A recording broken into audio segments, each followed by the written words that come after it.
Welcome dear rockets. आज हम देखने वाले हैं केडी इरंगा करप्पू दुराई। मूवी की शुरुआत में हमें करप्पू दुराई नाम का एक बूढ़ा आदमी दिखाया जाता है जिसकी उम्र करीबन 80 साल की है और वो पिछले 3 महीनों से कोमा में पड़ा हुआ है, जिसका इलाज तो चल रहा है लेकिन कोई फायदा नहीं होता। करप्पू के 3 बेटे 2 बेटियां होती है, जिनमें से करप्पू के इलाज की वजह से छोटी बेटी और सबसे छोटी बहू के गहने भी गिरवी रख दिए जाते हैं। अब क्योंकि ये लोग काफी गरीब होते हैं तो सभी मिलकर फैसला करते हैं कि हम प्रॉपर्टी के पेपर्स पर करप्पू के अंगूठे का निशान लेने के बाद उसका थलाइल उठल कर देंगे। दरअसल थलाइल उठल एक तरह का रिचुअल है जिसमें किसी भी इंसान की सुबह सुबह काफी सारे तेल से मालिश की जाती है और फिर उसके तुरंत बाद उसे 10 से 12 गिलास नारियल पानी पिलाया जाता है, जिससे होता यह है कि उस इंसान की किडनी फेल हो जाती है और 1-2 दिन में उसकी मौत हो जाती है। ये रिचुअल बूढ़े लोगों पर ही किया जाता है ताकि वह परिवार के ऊपर बोझ न बन पाए। उनकी ये बात सुनकर छोटी बेटी सभी से कहती है कि तुम लोग पिताजी को मारना चाहते हो क्या? तुम भूल गए कि उन्होंने माँ के मरने के बाद हमें कितनी मुश्किलों से पाला है, कितनी मुश्किल झेली उन्होंने हमारे साथ। और दोस्तों यहाँ हम समझ पाते हैं कि परिवार में सिर्फ वही है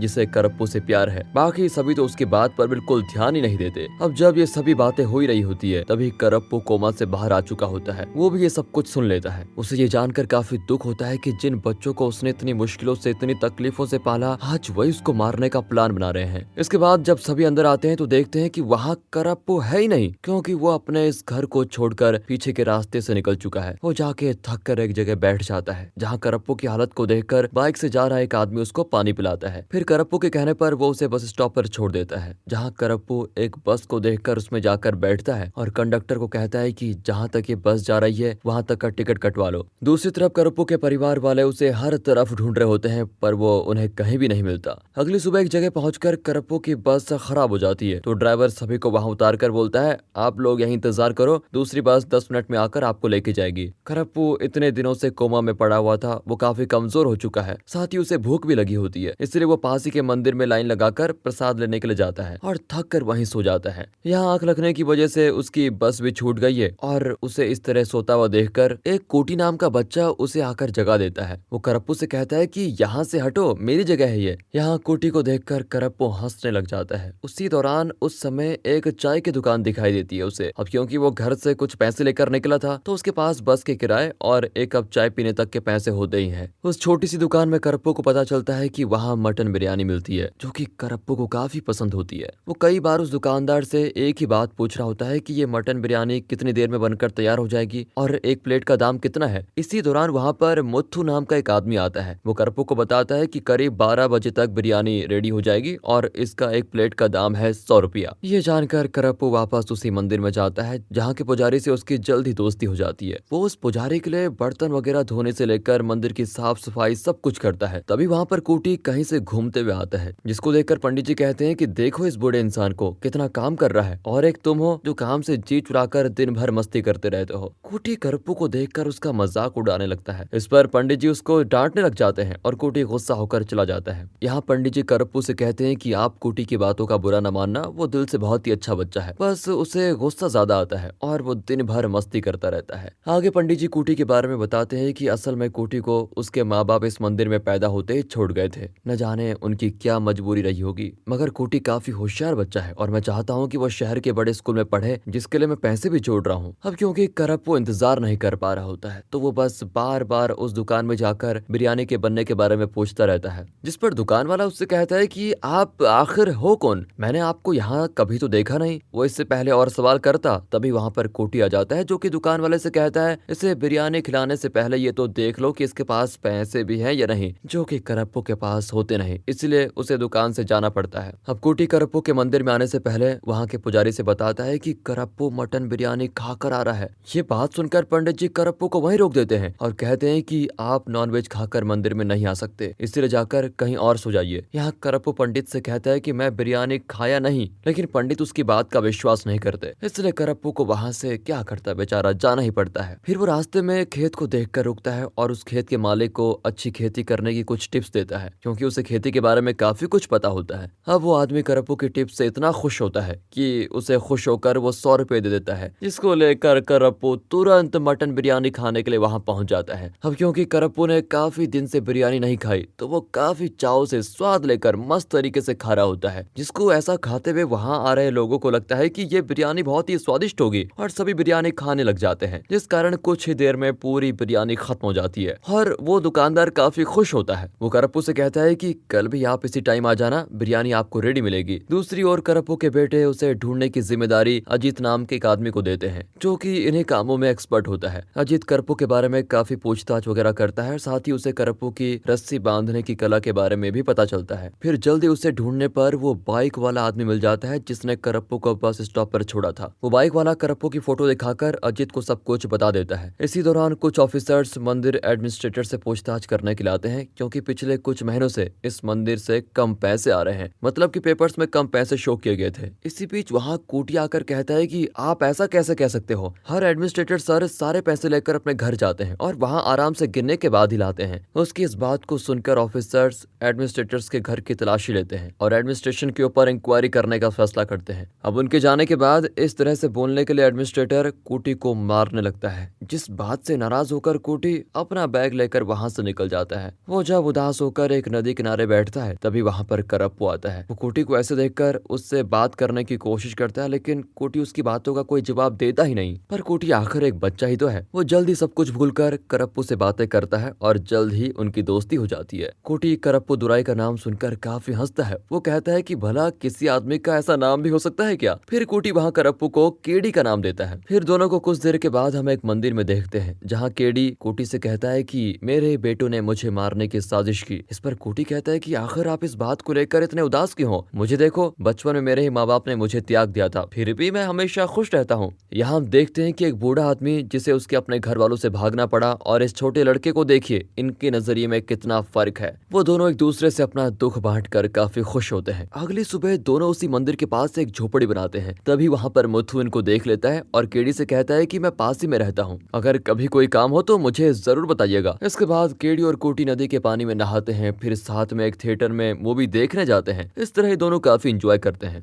खैर अगली सुबह हम कूटी को देखते हैं जो कि एक बेड पर केडी की विशेष लिख रहा होता है, जैसे कि बिरयानी खाना, रजनीकांत की तरह ड्रेस पहनना, इसके साथ एक बेहतरीन सा कोट पहनकर फोटो खिंचवाना भी शामिल होता है। बाकी अपनी मनपसंद का काम करना जैसे पैसे कमाना, किसी फिल्म में एक्टिंग करना, अपने दोस्त को बाइक पर घुमाना, थोड़ा माल फूकना और शराब पीना, एसी ट्रेन में एक बार सफर करना और आखिर में पढ़ना लिखना, ये सब कुछ होता है। तो इस तरह केडी की बकेट लिस्ट तैयार कर दी जाती है जिसे पूरा करने का जिम्मा कूटी अपने कंधों पर उठाता है। तो रॉकर्स भाइयों, आप ये बताइए कि आखिर आपकी ऐसी कौन सी ख्वाहिशें हैं जिन्हें आप जिंदगी में पूरा करना चाहते हो। सो कमेंट्स में जरूर कीजिएगा। ख्वाहिशें ऐसी होनी चाहिए जो पूरी हो। इसके बाद हम देखते हैं कि सबसे पहले कूटी केडी के साथ उसी दुकान में जाकर बिरयानी खाता है, जहाँ कूटी दुकानदार से कहता है कि केडी की वजह से तुम्हारा बिजनेस चमका है, तो आज के बाद तुम्हें 3 टाइम्स का खाना और 100 रुपए देना पड़ेगा, नहीं तो हम दूसरी जगह खाना खाने चले जाएंगे और वो केडी की वजह से चल जाएगा। ये सुनकर वो कूटी की शर्त मान लेता है। फिर कूटी केडी को लेकर खेतों में काम दिलवाता है जो कि केडी का पसंदीदा काम होता है, इसलिए केडी खुशी खुशी वहाँ काम करता है। फिर रात के टाइम मुथु केडी को बाइक चलाना सिखाता है। फिर जब केडी के पास काम करके कुछ पैसे आते हैं तो वो कूटी के साथ एसी ट्रेन में सफर करता है। इस तरह कूटी और केडी साथ मिलकर पैसा जमा करते हैं और केडी हर ख्वाहिशें पूरी करता है। अब एक रात चुपके से केडी कूटी और मुथु के साथ अपने गांव जाता है जहां वो अपने एक दोस्त से मिलता है। यहाँ केडी अपने दोस्त को बाइक पर घुमाकर अपनी एक और इच्छा पूरी कर लेता है। इसी दौरान केडी का दोस्त मुथु और कूटी को बताता है कि केडी की एक सुशीला नाम की गर्लफ्रेंड थी जो कि हर रोज स्कूल जाने से पहले केडी से मिलने खेत में आया करती थी, जिसे केडी आमला खाने के लिए देता था। ये सुनकर कूटी केडी की विश लिस्ट में उसकी एक और विश जोड़ देता है कि केडी को उसकी गर्लफ्रेंड से भी मिलवाना है। इधर हम अजीत को देखते हैं जो कि मुथु और उसकी बाइक को देखता है। दरअसल मुथु वहाँ एक दुकान में मुर्गियां बेचने आया था। मुथु की बाइक पर बिल्कुल केडी की स्टाइल वाली रस्सी की गांठ पड़ी होती है और इसको देखकर अजीत समझ जाता है कि कुछ तो गड़बड़ है, पर मुथु उसके पूछने से पहले ही वहां से निकल जाता है। फिर अजीत मुथु के बारे में उस दुकानदार से पूछता है जो कि उसे मुथु के फार्म हाउस का पता देता है। फिर फार्म में जाने के बाद मुथु की माँ अजीत के हाथों में केडी की फोटो को देखकर कहती है, इस आदमी को मैंने कहीं नहीं देखा। इधर कूटी केडी को पढ़ा रहा होता है। तभी इन्हें पता चलता है कि एक गांव में किसी तरह फेस्टिवल लगा हुआ है, इसलिए दोनों वहां जाने का प्लान बनाते हैं। वहां दोनों बिरयानी खाने के बाद बस पकड़कर चले जाते हैं। इधर बिरयानी वाली दुकान पर केडी का बेटा और अजीत पहुंचते हैं, जहां से उन्हें पता चलता है कि केडी अभी दूसरे दूसरे गाँव के फेस्टिवल पर जाने के लिए निकला है। इसी दौरान केडी के बेटे को उसकी बड़ी बहन का फोन आता है जो उसे बताती है कि ब्याज न चुकाने की वजह से बैंक ने हमारे घर को खाली करवा दिया है, इसलिए तुम कुछ भी करके पिताजी को ढूंढ निकालो।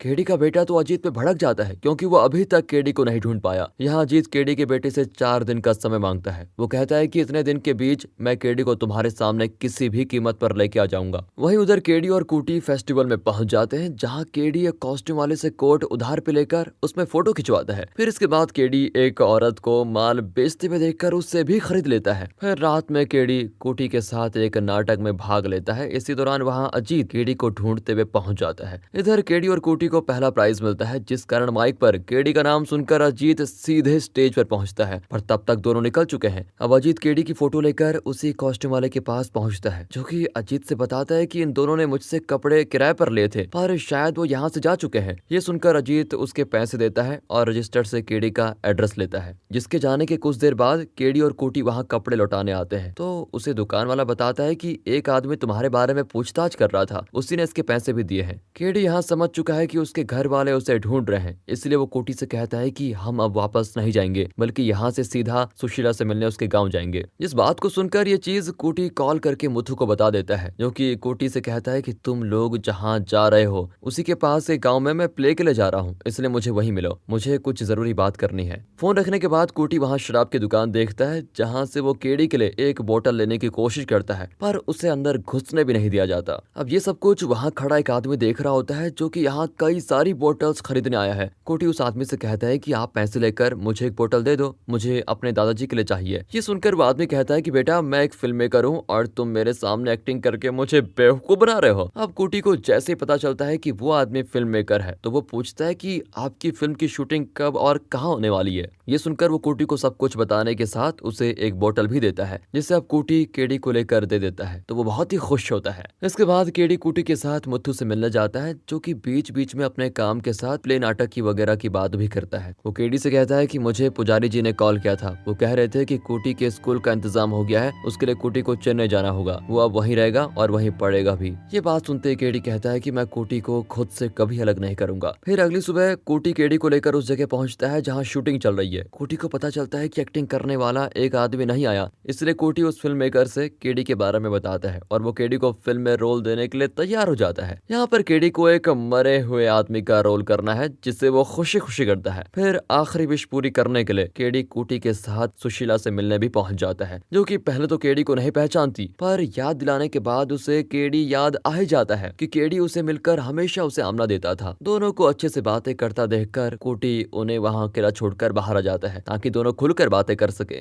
सुशीला और केडी कई सारी पुरानी बातें करते हैं, खूब हंसते हैं। फिर बातों ही बातों में सुशीला को केडी अपने बारे में सब कुछ बता देता है, जिस पर सुशीला कहती है कि कूटी को तुम फिर चेन्नई क्यों नहीं जाने देते। केडी कहता है कि मैं कूटी को कभी खुद से अलग करने ही नहीं दूंगा। सुशीला उसे समझाती है कि तुम आखिर अब कितना जिंदा रहोगे, ये तुम्हारा और मेरा आखिरी पड़ाव है, लेकिन उस बच्चे के सामने उसकी पूरी जिंदगी पड़ी है, इसलिए उसे जाने दो। सुशीला की ये बात केडी को भी सही लगती है और वो अपने इस आखिरी विश पूरी करने के बाद कूटी से आखिर बता ही देता है कि तुम्हें पढ़ाई करने के लिए चेन्नई जाना ही होगा बेटा। इसके लिए पहले कूटी तो नहीं मानता, लेकिन फिर वो बाद में केडी के समझाने के बाद मान ही जाता है। वो कूटी से कहता है कि जानते हो तुमने मुझे जिंदगी का मतलब सिखाया है, इस सफर में तुमने मेरी माँ की तरह मेरा ख्याल रखा है। जानते हो अब अगर मैं मर भी जाऊं तो मुझे कोई गम नहीं होगा, क्योंकि जो मैं करना चाहता था वो तुमने पूरा करवा दिया। अब मैं तुम्हारी ही तरह अपनी बची हुई जिंदगी खुलकर जीऊंगा। अब दोनों स्टेशन पहुंचते हैं जहाँ केडी ने पुजारी जी और मुथु को बुलाया होता है। कूटी केडी से रोते हुए गले लगकर कहता है आप मुझसे मिलने के लिए जरूर आते रहना। फिर इसके बाद कूटी को मुथु और पुजारी जी वहाँ से लेकर चले जाते हैं। इसके बाद केडी अपने मंदिर वाली झोपड़ी में आता है जहाँ अजीत उसका इंतजार कर रहा होता है। अजीत केडी को लेकर फिर उसके घर वालों के पास जाता है जहाँ छोटी बेटी केडी को सही सलामत देखकर काफी खुश होती है। फिर केडी अपने बेटों को देखकर उनसे प्रॉपर्टी का पेपर मांगता है और उसमें जल्दी से साइन भी कर देता है, लेकिन अभी भी ये लोग सुधरे नहीं। केडी के ठीक हो जाने और प्रॉपर्टी मिल जाने के बाद ये केडी को थलाई कोठल के जरिए मारना चाहते हैं, लेकिन जब वो अंदर आते हैं तो केडी वहाँ नहीं होता। वो एक बार फिर भाग चुका है जिंदगी जीने के लिए ही, क्योंकि उसे जिंदगी जीनी है और अब तो प्रॉपर्टी इन लोगों को मिल गई तो ये लोग उसको नहीं ढूंढेंगे। इसी के साथ दोस्तों ये मूवी यहाँ पर खत्म होती है। इस मूवी पर आपके क्या विचार हैं कमेंट सेक्शन में जरूर दीजिएगा। वीडियो अच्छी लगी हो, मूवी अच्छी लगी हो, एक्सप्लेनेशन अच्छा लगा हो तो लाइक कीजिए, चैनल को सब्सक्राइब करें। मिलते हैं अगली वीडियो में, तब तक के लिए गुड बाय, अपना ख्याल रखिए and finally thanks for watching.